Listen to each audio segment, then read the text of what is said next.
I'm going to go ahead and get started. I think I have about like half an hour, right? Okay, so probably. As long as you want, sir. Well, yeah, I don't know. People may start leaving that pretty soon if I take more than that. I think he's thinking about his mind.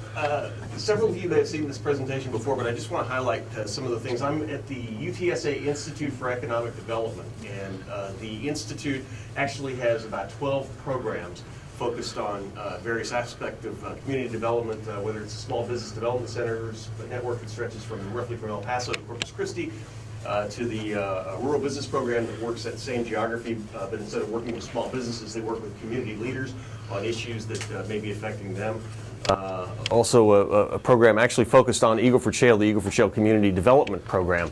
My group does the research, and we perform economic impact studies, but also community development studies, a fair amount of EB-5 immigrant investor type studies, and the topics include, of course, the Eagle Ford Shale, but we've also done a study out on the Klein Shale out in West Texas.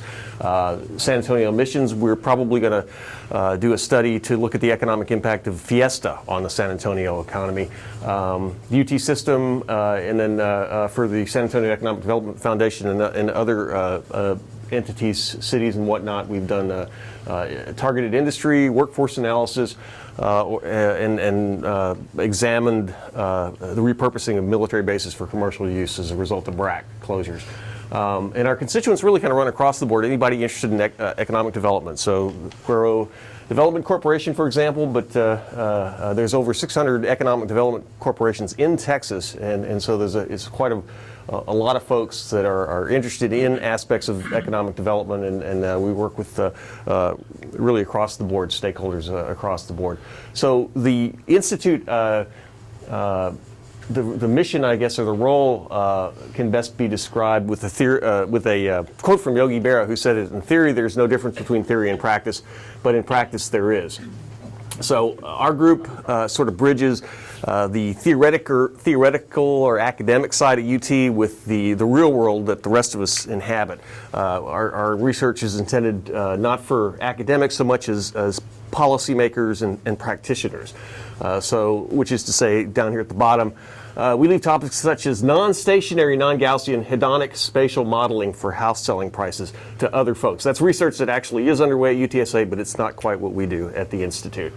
And then just to highlight the importance of getting more Tier 1 universities in Texas, and if we're able to get more Tier 1s here, it means basically areas that have a Tier 1 university have more patent applications, more business startups, more federal research dollars, higher quality PhDs. We only have 3 of them: University of Texas at Austin, where I did my undergraduate work, Rice University, and Texas A&M, and that's where the list ends. And there's a tendency for a lot of us that went to UT Austin to say, well, we've got UT Austin, that's good enough. Well, it's really not. If you look at California, 6 of their Tier 1s are in the University of California system, so UCLA, San Diego, Santa Barbara, Davis, Irvine, and again, we have UT Austin. We should have, UT Dallas, Texas Tech, University of Houston, and others, hopefully UTSA. They should really eventually be Tier 1s, and they're on track to try and do that. So it's just kind of unfortunate that New York, with 19 million people compared to 27 million people in Texas, has 6 Tier 1 universities, and we have 3. So just wanted to kind of highlight that. A lot of you have seen this night shot from NASA. You can see Dallas, Fort Worth, Houston, Austin, and of course the Eagle Ford Shale. Oops, wow. That's a little fast, which is visible from space. These days it might not be quite so visible. I was reading in the paper yesterday, I saw that property valuations are down about $1.1 billion from the previous year. So obviously the impact of oil prices or the recent drop in oil prices is having an impact on things here. Although I have to say that this is my first trip back into the Eagle Ford area since the price of oil dropped, and I saw more activity around here than I expected. Other places I've heard have been hit much more significantly than the Cuero area. The focus of our study was basically, or our studies, because we've done 4 of these. Oops, golly, this thing's sensitive. is on 15 counties, including DeWitt County, and then adjacent counties where there's port activity, or Bexar County where there's a lot of activity related to shale development, but there isn't any active drilling occurring. So our study area includes the counties in green, the ones in orange, but not the ones in blue. Those, you'll hear the Railroad Commission talk about the Eagle Ford Shale, and they will report on that. We just focused on the counties in green and orange where the most activity seems to be occurring. As I said, we've done 4 of these economic impact reports. Just some highlights on the most recent developments. So far as through June, about 1,300 permits have been issued in the Eagle Ford Shale area.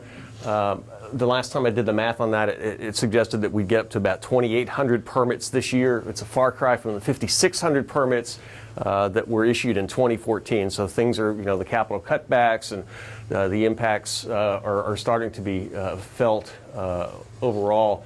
Interestingly, natural gas, they keep revising these numbers upward.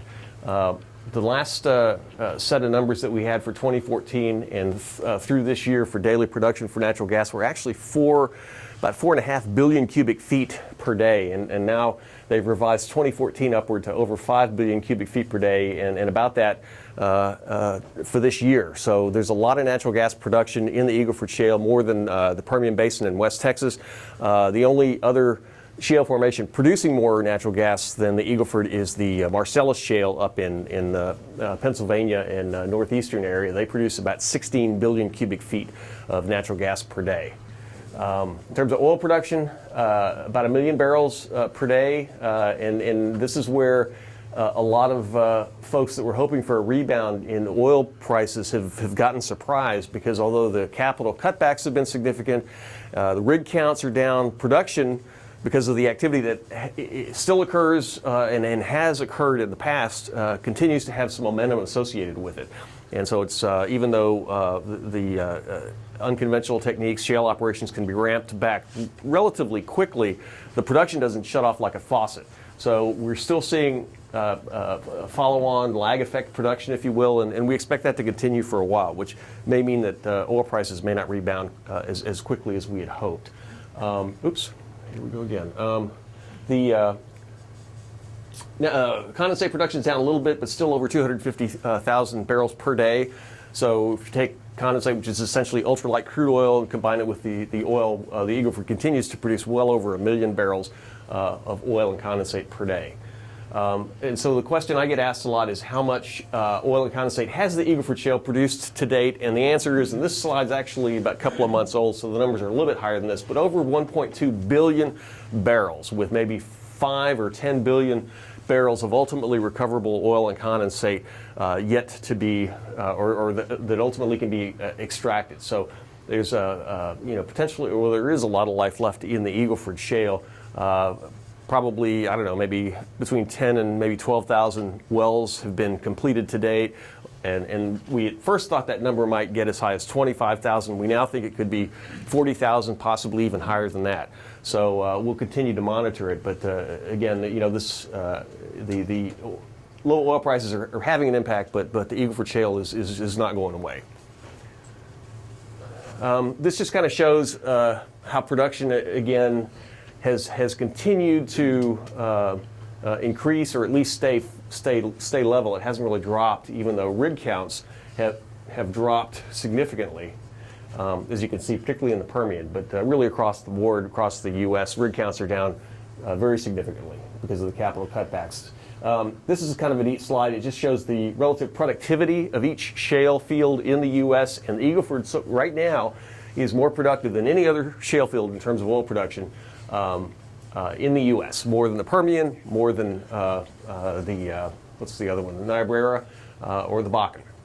We figured we'd overtake the Bakken in terms of daily production, and we did last year. So the Eagle Ford now produces more than the Bakken Shale. This is a fun little graphic. A few years ago, not that long ago, the top 5 counties in terms of oil production were all in the Permian Basin, and more recently, in the last couple years, it had been the top 4 counties. But these are the most recent numbers that I got from the Railroad Commission in March. They might have published some more recently since then. But now, all of the top 5 oil-producing counties in Texas are in the Eagle Ford Shale. And this is driving the folks out in West Texas crazy because they're used to being sort of the big dog, and they're not anymore. So at least for a while. And then I just have some quick stats on DeWitt County. Of course, you know where it's located. This just kind of shows, and this is in the reports that I brought with me, but the economic impact by county in 2013, and also what we had estimated for 2023. We'll have to see where oil prices settle out. These assumptions for 2023 were based on EIA estimates of oil prices, which said that they would be about $100 a barrel or $110 a barrel. I think all bets are off as far as that goes. But DeWitt County economic impact in 2013 was $4.9, almost $5 billion. And by 2023, we had estimated $7.2 billion. Again, we'll have to revisit those numbers down the line, especially it'll be nice to kind of see oil try to find a new home somewhere. And right now, it's not clear at all that that's going to happen in the near term. For the rest of this year, I think it's unlikely. I think the oil prices are going to bounce around quite a bit. These are some graphs showing, and this won't come as a surprise to you, but the employment growth percentages in DeWitt County versus the rest of the Eagle Ford Shale or Texas, much higher than both of those. Same thing with employment growth in terms of natural resources and mining. Oops, I may have to do this manually. See, it keeps jumping around. The sales subject to sales tax have increased significantly, and we don't have the most recent numbers, but they will probably, I'm sure we would see a decline in 2014 and for the first part of this year. And then just again some numbers with more detail, kind of showing the direct, indirect, and induced impacts. So really all of the multiplier effects associated with the Eagle Ford Shale economic activity. This is a chart that I have shown to kind of highlight where we thought worldwide oil production actually was peaking in the 70s, the mid 70s, early 80s, and the peak oil theory, which was first introduced by King Hubbard in 1956, really has turned out to not be the case in large measure because of these unconventional techniques that were developed that were completely unexpected. And so what we had thought was peak oil in the 70s really just is sort of a short-term decline. If you sort of step back and look at the bigger picture, you can see how oil production worldwide has continued to increase. So I'm going to have a little fun with some forecasts that have been made about that here a little bit later on. I don't want to leave out natural gas. The U.S. is producing more natural gas than it ever has. Records going back to 1900, over 25 trillion cubic feet annually. Just enormous amounts of natural gas. We hear a lot of discussion about oil export, and I've gone on the record in favor of it because we're sort of overwhelming the refining capacity on the Gulf Coast that was designed for heavier crudes. We're getting all these light crudes from the shale, and the refineries were not optimized for that. It would be better from a sort of an optimization standpoint if we would purchase, say, Mexico's heavier crude oil, process them here, and send our lighter crude to Mexico or other countries that are in a position that have refineries that are better suited to process this lighter crude oil. Oil production overall in the U.S., we've passed the point for well over a year now where we are producing more oil than we import. And you can see the increase in U.S. oil production versus OPEC, which has been relatively flat. The production here has gone from, say, 5 million barrels per day in 2008 to now I think the last number I saw was 9.7 million barrels per day from the U.S., almost to the record of about 10 million barrels per day that was set in 1970. And so the stage has been set essentially between the OPEC countries, particularly Saudi Arabia and the U.S. Right now, it's interesting to see that the companies using the unconventional techniques have done a good job managing their costs and using technology, and increasingly getting closer to being able to compete head-on with Saudi Arabia. And so a lot of the other OPEC producers, like Venezuela or Russia, Russia's not an OPEC country, but countries that produce oil that have relatively high costs are sort of becoming casualties of this battle. They're essentially caught in the crossfire. So it'll be interesting to see how that pans out. One of the reasons we have these unconventional techniques and that they were developed is because we have a lot of competition here in the U.S. In most countries, in order to produce 75% of the oil, it takes 4 countries companies in Russia, 3 in China, Brazil, and a lot of other countries just have one company that produces 75 or essentially 100% of their oil. In the U.S., it takes 77 companies to produce 75% of the output. So we have lots of competition, lots of innovation, and that's why we're essentially getting to be in the driver's seat, more of the swing producer instead of Saudi Arabia. I'm going to skip over some of these slides. This just kind of highlights how imports from OPEC peaked in 2008 and have been declining steadily since then, and we expect that to continue. There's lots of shale opportunities all over the world, which represents export opportunities for the U.S. at some point.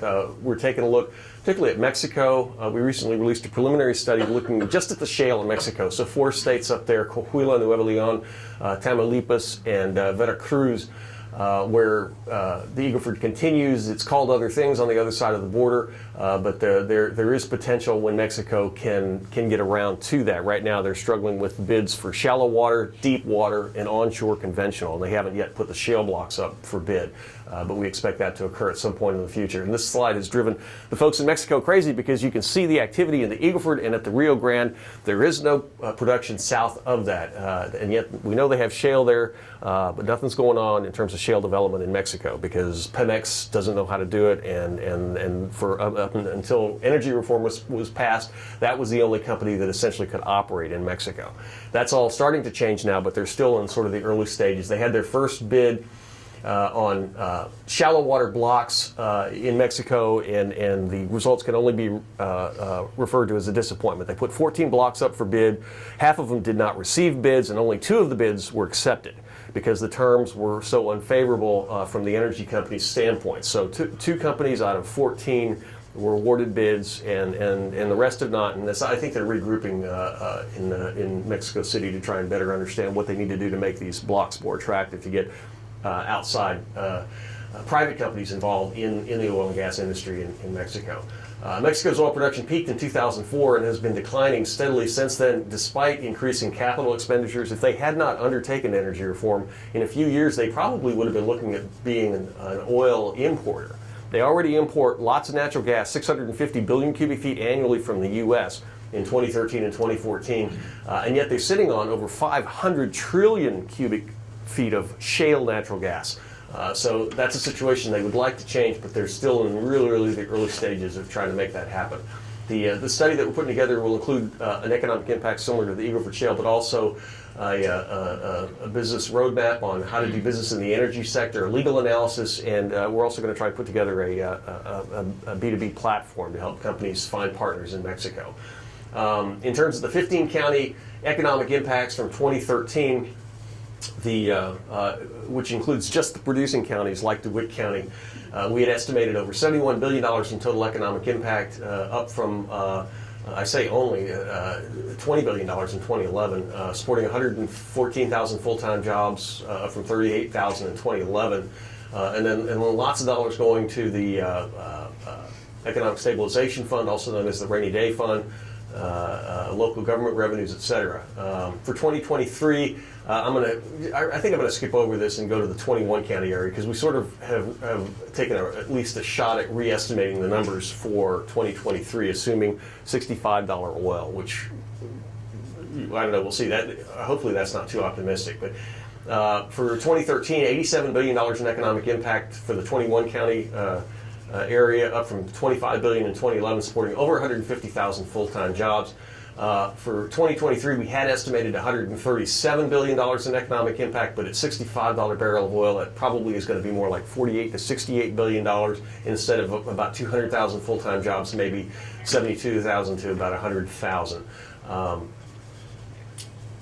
And again, we don't know what the prices are going to be in 2023, but these estimates are under the assumption that it'll be at about $65. As I said, we kind of want to see where things shake out in the near term, and before we can try and get a handle on where we think oil will become stable again.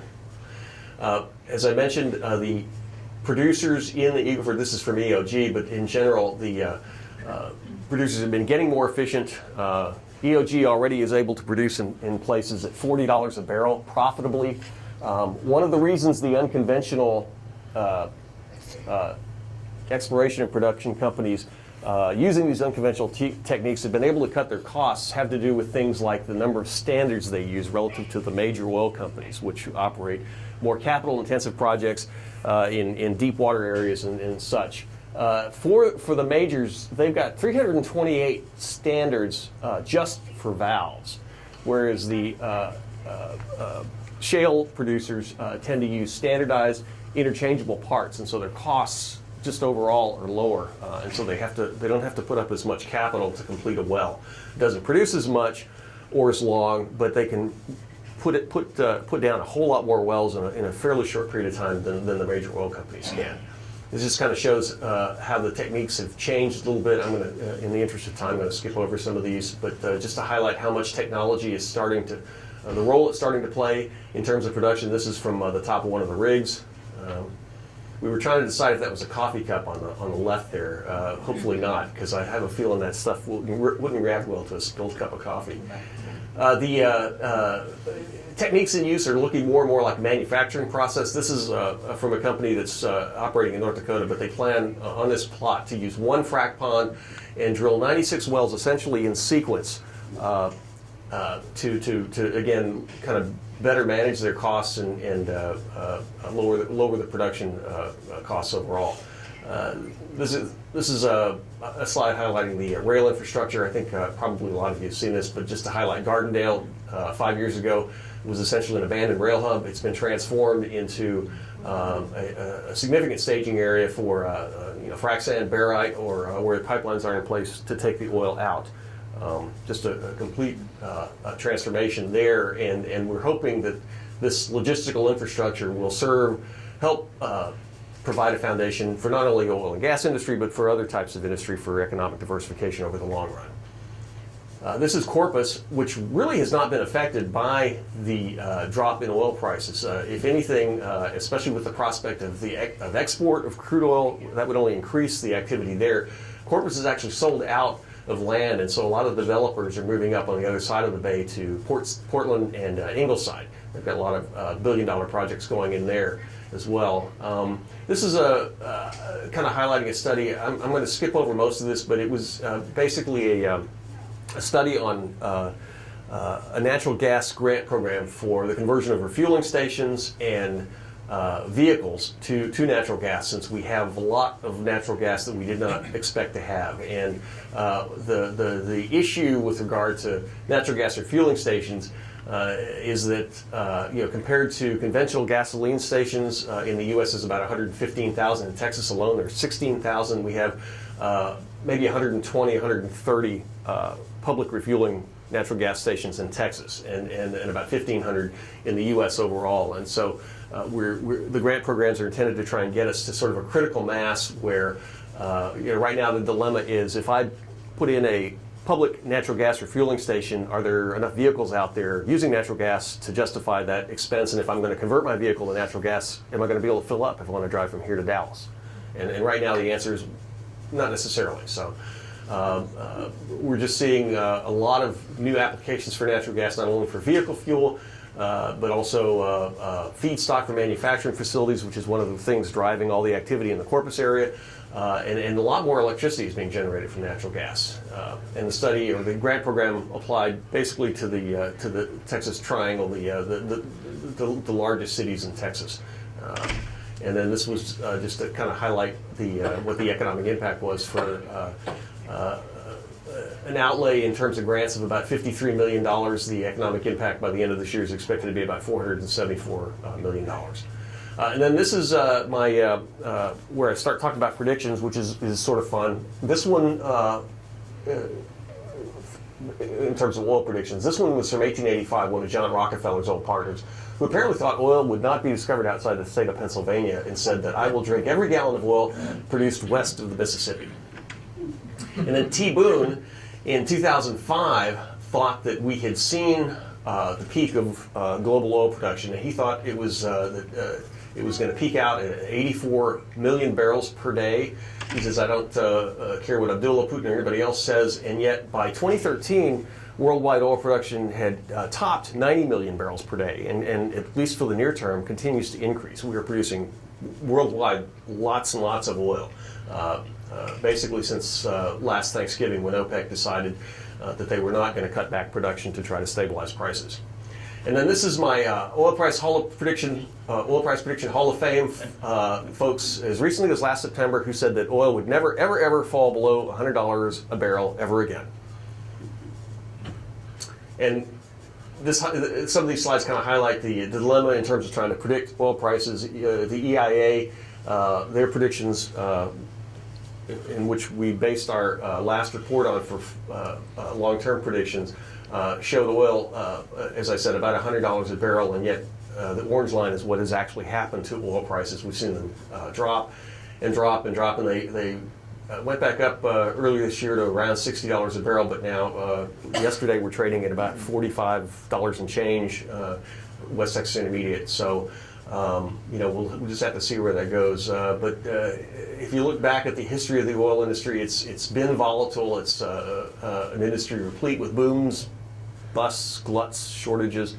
So what we're seeing now really isn't any different. It's just always a little unnerving when the prices change so fast. So they've really, from the inception of the industry back 150 years, there have really only been 3 periods where, on an inflation-adjusted basis, the price was over $50 per barrel. So that's sort of a cautionary note about where oil prices may settle out for this cycle, if you will. Again, we'll continue to watch it. As we work with communities in the South Texas area, we've been encouraging them to think about diversification, rediscovering their community's history, using mixed-use zoning to revitalize downtowns, similar to what's going on here in Cuero. This slide kind of highlights the dilemma that rural communities in South and West Texas are facing.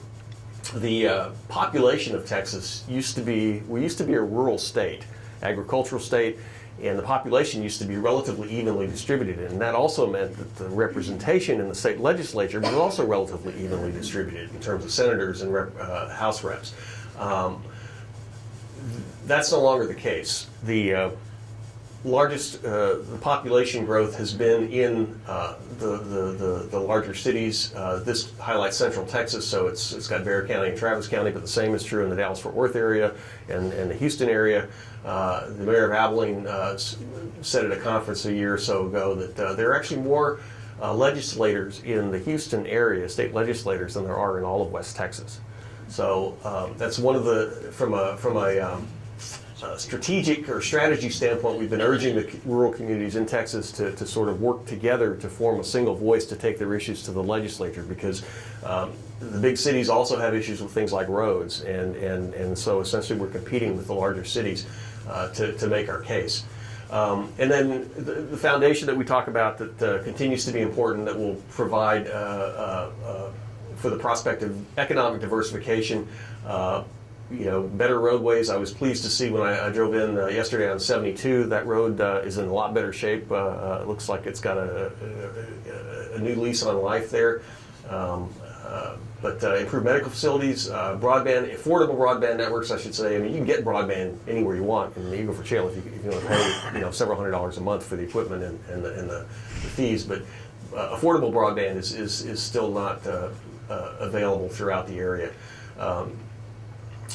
K-12 education, families base their decisions about where they're going to move if they have children on the quality of the local schools, and just aesthetics in general.